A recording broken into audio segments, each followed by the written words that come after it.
Alright, day 4. Talk about something that's irritating me this morning. A little bit. Sorry, I'm almost off my driveway. It's a little bumpy. So my son is on the spectrum, and we go to a school that's it's got like a preschool underneath. It's got special needs services on top, and we have Colton on a really strict diet. Colton has done a massive array of testing, and hold on one second, my wife's pulling up here. Hey baby. Hi. Nah, we're all set, we're rolling out. Okay. You coming down to work today, or? Yeah, right? Yeah. Why is it coming down? Lunch. I think I only have one person. Alright. Alright. I guess try to eat something. Yeah, take your time, you're fine. I mean, it's early. Okay. I'll have a bunch done before you even get there, so. What time do you want it? It doesn't matter. 11:30 is fine, I don't care. Okay. Yeah, take your time. Alright. No, we went to Love you too. dance class with us. Mommy. Yes, mommy is going home, honey. Alright, so yeah, we have this school, and so if you are a parent of anybody on the spectrum and you are not addressing diet and supplementation first and foremost, you're wasting 95% of your time. The special services are fantastic and they're great for developing, but if your kid's brain is inflamed from all the gut dysbiosis and the leaky gut syndrome, I mean, you got your allergies, ADHD, autism, asthma. Vast majority of all symptoms that are related with those come from issues in the gut. That's what all these things are about. All the diseases we're having. Oh, it's where cancer originates. Your gut is basically a second brain. Your gut actually contains neurons that communicates with your brain. So if you don't have a well-balanced gut biome, stomach flora that can break down and digest the foods that you're supposed to, nothing else in your body operates at peak performance. And when this starts to degrade at a rapid pace, or just from a young person has never developed to where it needs to be because of bad flora from the mother that gets passed down, if it's just a degraded form of gut biome that you have down there, you cannot possibly function even close to 100% of what your capabilities are, for a variety of reasons. One is, most of the time these kids especially, they run around and they're eating drinking Capri Suns and eating Cheez-Its and Oreos and all kinds of processed garbage that is causing massive amounts of inflammation. Inflammation leads to disease, and it also leads to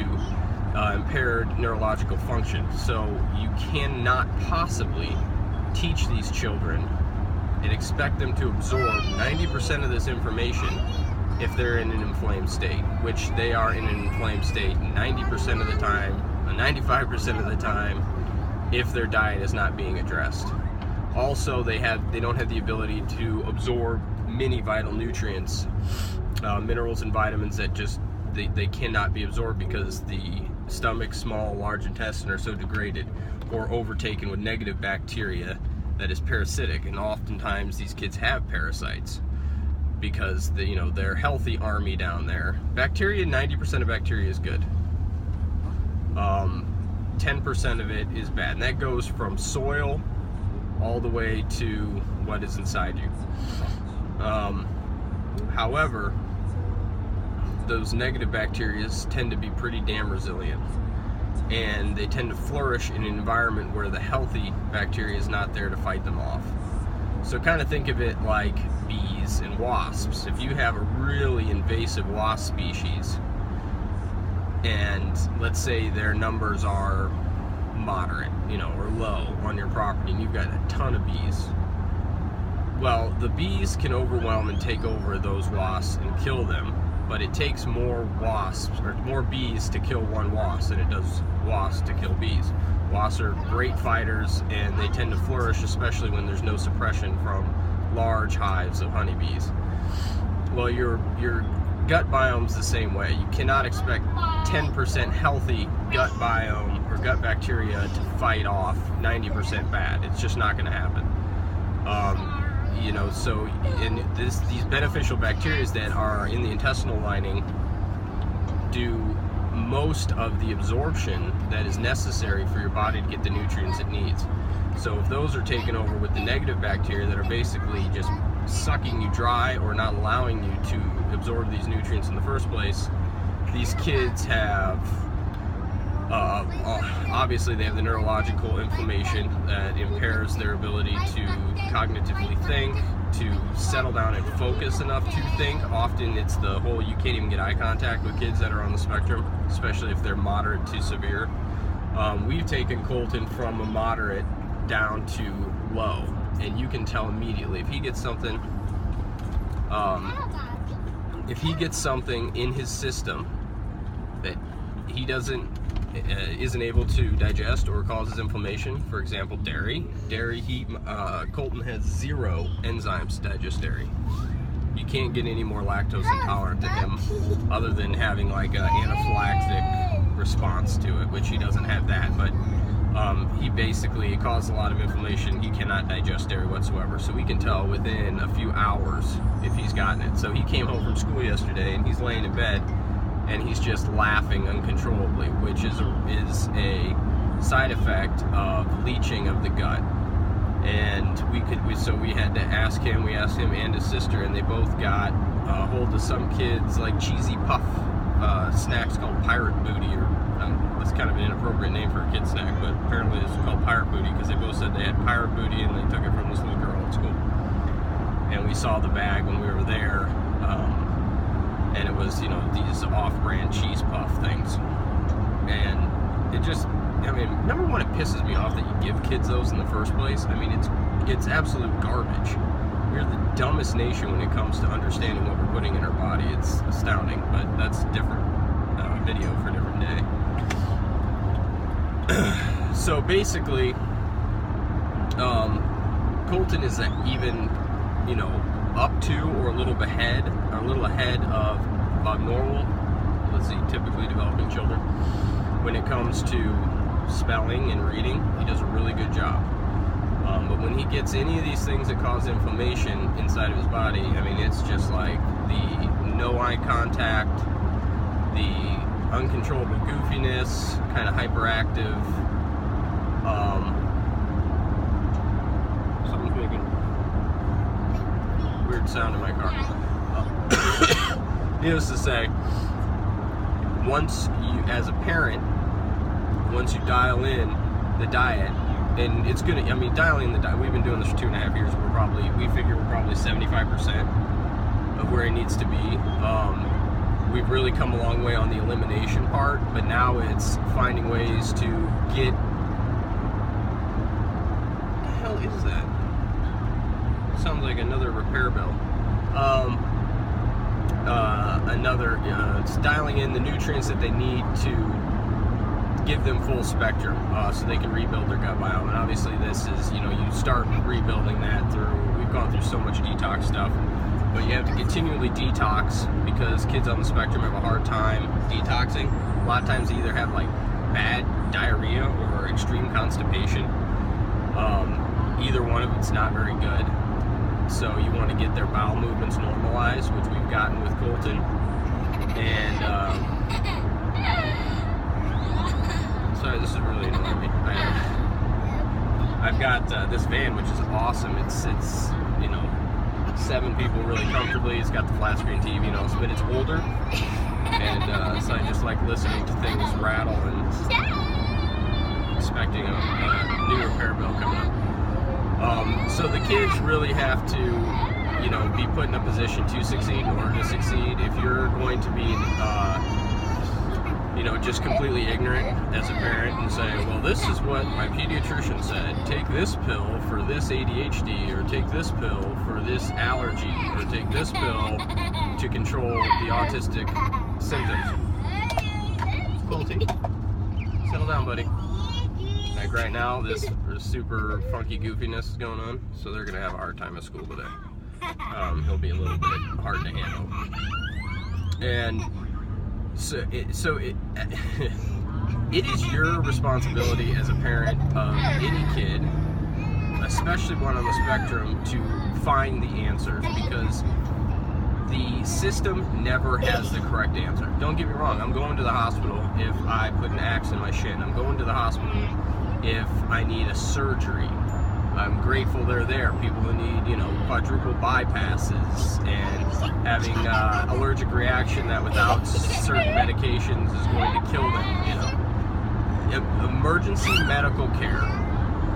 But when it comes to diseases and things like autism and allergies and ADHD, they do not have a clue, because they have a hammer and every problem looks like a nail to them. But their only tool is a hammer. And that's the medical approach, that's the pharmaceutical approach, which is exact opposite of what any kid needs who's on the spectrum. They need their body to be receiving and put in a position to receive vital nutrients so that it can repair itself. Our body will always repair itself. The beauty of life is that it heals. But if we are constantly bombarding our body with things that don't allow it to heal, that's when chronic illnesses occur. That's when diseases occur. That's when increased symptoms and signs of pre-existing things flare up again. We have to allow our body to heal. So as a parent of a kid who has special needs, and this actually even goes, people categorize like autism in the same fashion they categorize Down syndrome or things like that, which is absolutely absurd. Down syndrome is a chromosome issue. There is nothing genetic in terms of the final result. Like, it's not, you don't have autism because it's in your genetic gene.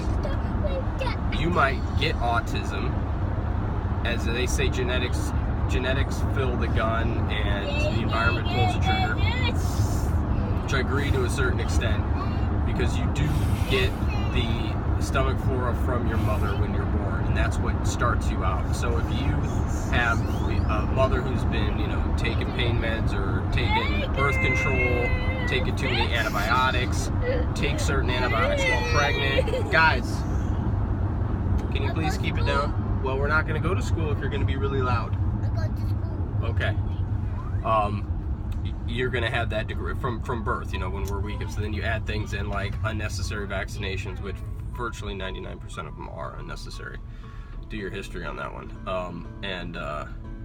We'll get into that in another video, but I could get on my soapbox on that, but I only got like 3 minutes till I get to school. But it's your responsibility as a parent to solve these issues and put your child in a position to succeed. In America, we have no problem, and this is coming from my own childhood, we have no problem going, okay, how is my son or how is my daughter going to be better at this sport, right? We don't sit there and go, come game day, enroll our kid in football, don't require them to go to practice. We just say, hey, go play the game. Don't do any preparation, don't prepare. We don't do that. We spend all this time and all this money getting these kids in a position to succeed. Well, if your special needs kid doesn't have the preparation and the planning behind developing their cognitive skills, or physical skills for that matter, because mitochondrial dysfunction is a major part of kids on the spectrum, they're not going to be able to perform on game day. They're not going to be able to perform those tasks that are taught to them in school. They're not going to be able to concentrate. They're not going to be able to function at even 50% of what their capacity might be. So, oh, look at your snot nose, honey. Can you not yell at me, though? That'd be nice. Do you need Daddy to get you a tissue? Yes. All right, so we're going to cut it. You're a parent. You have a kid, special needs. Get your shit together. I shouldn't say that in front of the kids. Get your stuff together. Sorry, this topic kind of annoys me because I see these kids just get dropped off and put in the hands of these people who, are therapists or HIs. Drives me crazy, and the parents don't take any responsibility for it. They throw their hands and they're like, oh, that's the situation we were given, and they don't even try to change their situation by using their own brain or spending their own time or not being so absorbed in their own little life that they get their kid on the right track. And so yeah, pretty irritated about it. So that's the video for today. School's right there, and I'm gonna wipe my daughter's nose. Have a good one. Thanks.